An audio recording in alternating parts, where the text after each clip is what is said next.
نحمد و نصلی علی رسول الکریم اما بعد السلام علیکم ورحمۃ اللہ وبرکاتہ۔ جی غضنفر علی صاحب، آپ بات فرمائیں۔ وعلیکم السلام مفتی صاحب، کیا حال ہے؟ خیریت سے ہیں آپ؟ اللہ کا کرم ہے، خیریت ہے۔ جی آپ سوال کرنا چاہ رہے تھے، سوال کریں۔ مفتی صاحب میں پہلے ہی معذرت کر دیتا ہوں، میں تھوڑا سخت سوال کروں گا، ایسا نہ ہو کہ آپ کو وہ سوال میرا برا لگ جائے۔ جی بالکل، جو سوال کرنا ہے آپ کریں۔ مفتی صاحب میرا یہ سوال تھا کہ اہل تسنن کے نزدیک مولا علی کی شان اتنی زیادہ نہیں جتنی اہل تشیع کے نزدیک ہے۔ اہل تسنن کی کتابوں میں اکثر مولا علی کو ڈی گریڈ کیا گیا ہے، ان کی شان کو گھٹایا گیا، ان کے مقابلے میں دوسرے خلفاء کو زیادہ مقام اور مرتبہ دیا جاتا ہے، اور مولا علی کو مقام نہیں دیا جاتا اور بلکہ گستاخی کی جاتی ہے۔ تو اس کی کیا وجہ ہے؟ آپ تو خود کہتے ہیں اہل تسنن کے صحابہ کی گستاخی کو خبر ہے، تو پھر کیا مولا علی صحابی اپنے کانوں نہیں سے ہے آپ کے کسی نزدیک؟ سنی مسلمان سے سنا ہے کہ وہ حضرت علی رضی اللہ تعالیٰ عنہ کی گستاخی کر رہا ہو؟ ویسے تو ہم نے خود بہت سارے سنیوں کو سنا ہے جو مولا علی کو مقام نہیں دیتے، جو دوسرے خلفاء کو دیتے ہیں۔ نہیں دیکھیں، اس چیز کو تو گستاخی نہیں کہتے کہ ایک مقام آپ نے انہیں وہ دیا ہوا ہے کہ جو مقام ان کا نہیں تھا، یعنی الوہیت کا یا پھر رسالت کا، اور کوئی مسلمان ان کو صحابیت کا درجہ دیتا ہے، اس مقام پر فائز نہیں کرتا، تو آپ اس کو گستاخی کہتے ہو۔ یہ گستاخی نہیں ہے۔ اب جیسے بہت سارے عیسائی ہمارے اوپر یہ الزام لگاتے ہیں مسلمانوں پر کہ مسلمان جو ہے نا حضرت عیسیٰ علیہ السلام کی گستاخی کرتے ہیں۔ بھئی جب ان سے پوچھا جاتا ہے کیسی گستاخی، تو وہ کہتے ہیں کہ گستاخی کا مطلب یہ کہ عیسیٰ علیہ السلام تو نعوذ باللہ خدا ہیں اور یہ انہیں خدا نہیں سمجھتے وغیرہ وغیرہ، اور نبی کہتے ہیں، تو یہ گستاخی ہے۔ حالانکہ یہ گستاخی نہیں ہے، حقیقت میں تو یہ ہے کہ لن یستنکف المسیح ان یکون عبدا للہ، کہ مسیح کو اس چیز سے شرم محسوس نہیں ہوتی کہ وہ اللہ کا بندہ بن جائے، وہ اللہ کا بندہ بنے۔ تو علی رضی اللہ تعالیٰ عنہ کو بھی کبھی اس بات سے عار نہیں محسوس ہوگی کہ انہیں اللہ کے رسول کا صحابی اور خلیفہ چہرم کہا جائے، حضرت ابوبکر صدیق رضی اللہ تعالیٰ عنہ کا مقتدی کہا جائے۔ اب آپ ان کو ابوبکر اور عمر کا امام کہو اور ہم کہیں نہیں وہ مقتدی ہیں، اب یہ ہمارے عقیدے کے مطابق ثابت شدہ بات ہے کہ وہ مقتدی اور آپ کہتے ہو کہ امام ہے، تو یہ غلط ہے۔ اب آپ اس کو گستاخی کہتے ہو تو یہ آپ کی غلطی ہے، ہماری غلطی نہیں ہے۔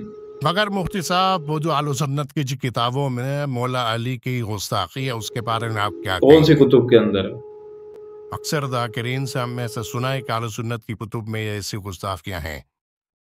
نہیں، کسی کتب کے اندر نہیں آیا، کسی بھی کتب میں اہل سنت کی نہیں آیا ہے کہ صحابہ کی یا کسی بھی یا حضرت علی رضی اللہ تعالیٰ عنہ کی شان میں گستاخی، بلکہ حضرت علی رضی اللہ تعالیٰ عنہ کے نام کے آگے کرم اللہ وجہہ لکھتے ہیں، یہ تو ان کی بڑی شان ہے۔ آپ کہہ رہے ہیں ہم نے تو آج تک نہیں سنی۔ کسی ایک کتاب میں دنیا جہان کے جتنے روافظ ہیں انہیں چیلنج ہے، وہ دکھا دیں کہ اہل سنت والجماعت کی کتابوں میں حضرت علی کی شان میں گستاخی ہے۔ ہم دکھا سکتے ہیں۔ کتاب سلیم بن قیس ہلالی، اثبات الوصیہ، ان جیسی جتنی کتب ہیں ان کے اندر حضرت علی رضی اللہ تعالیٰ عنہ کی شان میں گستاخی ہوئی ہے۔ جو مصادر شیعہ کی ابتدائی کتب ہیں ان کے اندر گستاخی ہے۔ کیا گستاخی ہے؟ حضرت ابوبکر اور عمر نے حضرت علی رضی اللہ تعالیٰ عنہ کے گھر کو توڑا، ان کا دروازہ توڑا اور دروازے پر آگ لگائی، حضرت فاطمہ رضی اللہ تعالیٰ عنہ پر حملہ کیا، حضرت فاطمہ رضی اللہ تعالیٰ عنہ کے پیٹ پر لات ماری، جس کی وجہ سے محسن جو تھے حضرت فاطمہ کے پیٹ کے اندر وہ ہلاک ہو گئے۔ یہ گستاخی ہے بہت بڑی۔ ایک طرف شیر خدا حضرت علی کرم اللہ وجہ، ان کی بہادری کے قصے اور داستانیں اور طاقت کی، ان کی طاقت مشہور، دوسری طرف ان کی بیوی کے ساتھ یہ سلوک کیا جا رہا ہے، نعوذ باللہ ثم نعوذ باللہ۔ مطلب ان کو اس بات پر غیرت نہیں آئی کہ ان کے گھر کا دروازہ جلا دیا، ان کی بیوی کے پیٹ پر لات مار کے بچے کو ضائع کر دیا، اور ان نے اس کا بدلہ نہیں لیا۔ بھائی دنیا کا عام سے عام کمزور سے کمزور آدمی بھی اگر وقت کا کوئی بڑے سے بڑا فرعون اس کے گھر پر گھس جائے اور اس کی بیوی پر حملہ کرے تو وہ اس پر جھپٹ پڑتا ہے۔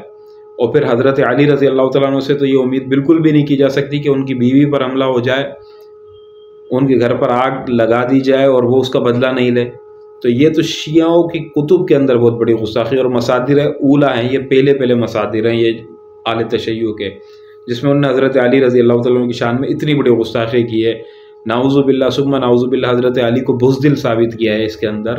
تو یہ گستاخیاں آپ کو نظر نہیں آتی ہے، ہمارے نزدیک تو یہ بہت بڑی گستاخی ہے۔ خدا کی قسم ہم ایسی روایت کو بیان کرنا بھی جو ہے نا حضرت علی رضی اللہ تعالیٰ عنہ کی شان کے اندر تنقید سمجھتے ہیں، تبھی ہم کہتے ہیں کہ روایتیں غلط ہیں، بالکل ہی عقل کے خلاف روایات ہیں، اور اہل تشیع اس کو نقل کرتے ہیں۔ ایک طرف حضرت ابو بکر اور عمر کی تنقید بیان کر کے سمجھتے ہیں کہ اس سے حضرت علی کی شان بلند ہو جائے گی، حالانکہ حقیقت کے اندر یہ حضرت علی رضی اللہ تعالیٰ عنہ کی شان میں تنقید ہے۔ مفتی صاحب کیا واقعتاً یہ اہل تشیع کی کتابوں کے اندر جی بالکل، یہ اہل تشیع کی کتابوں کے اندر آپ نے سنا ہے، یہ تو اہل سنت کی کتابوں میں نہیں ہے۔ یہی روایت اہل سنت والجماعت کی کتابوں میں بھی بیان کرتے ہیں ہمارے ذاکرین تو؟ نہیں، کسی بھی سنی عالم نے اس روایت کو نقل نہیں کیا۔ یہ جنین والی بات تو بالکل بھی نقل نہیں کی ہے کہ پیڑ پہ لات مار کے بچے کو ضائع کیا، یہ تو اہل تشیع نے نقل کی ہے۔ اگر سنی مصادر میں بھی کہیں مل جاتی ہے تو وہ بھی اہل تشیع کی لی ہوئی روایت ہوتی ہے، کسی سنی عالم نے نہیں نقل کی۔ تو پہلے آپ اپنی نالج کو درست کریں، آپ اس کے بارے میں پورا پڑھیں۔ آپ اگر تحقیق کریں گے تو اہل تشیع کی جتنی بھی روایات ہیں ساری کی ساری گھڑی ہوئی ہیں۔ صرف بیانات سن کر ان مولویوں کے ذاکرین کے تو قصے کہانیاں ہوتے ہیں سارے ڈھکوسلے، یہ سن کر آپ آ کر اگر اعتراض کریں گے اہل سنت والجماعت پر تو یہ تو ناانصافی ہوگی۔ ٹھیک ہے مفتی صاحب، میں اس بارے میں مطالعہ کروں جی گا، مطالعہ کریں، دیکھیں، پڑھیں، اور خود تحقیق کروں گا اس معاملے کے اندر۔ صحیح بات ہے، تحقیق کرنی چاہیے، تحقیق کریں آپ کے اوپر حق ظاہر ہو جائے گا۔ بہت شکریہ مفتی صاحب، مولا خوش رکھے، السلام علیکم۔ وعلیکم السلام ورحمۃ اللہ وبرکاتہ۔